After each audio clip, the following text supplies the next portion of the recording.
Davies. Daliad. At Cei Connah, sy'n ergydio bell.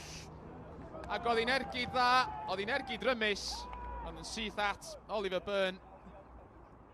Danny Holmes, lansio, tafliad arall i mewn i gwrs Cosby, Pen-y-bont. A fe fewnsiodd hi'n mlaen, ac yn y pen draw mi ddath yn ergyd dros Ben, ond dros y bar athi. Cyn hir gan Byrne.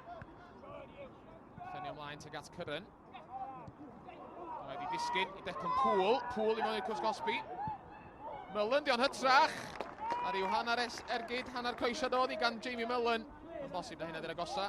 Mae'r tîm cartref wedi dod at gol hyd yma. Miles Davies. Codi'r bel rydd. Yn ei tharo'n hir tuag at Snaith. Snaith yn ei thynnu lawr at Clutton! A nath yr eilydd ddim cweit i dalu fel sef wedi gobeithio. Mewn i'r amser am anafiadau. Cei Connah sy'n cymryd y gic dros y wal! Arbediad da gan Byrne. A reit ar y diwedd. Hwna dy'r agosa, mae'r ymwelwyr wedi dod drwy'r pnawn.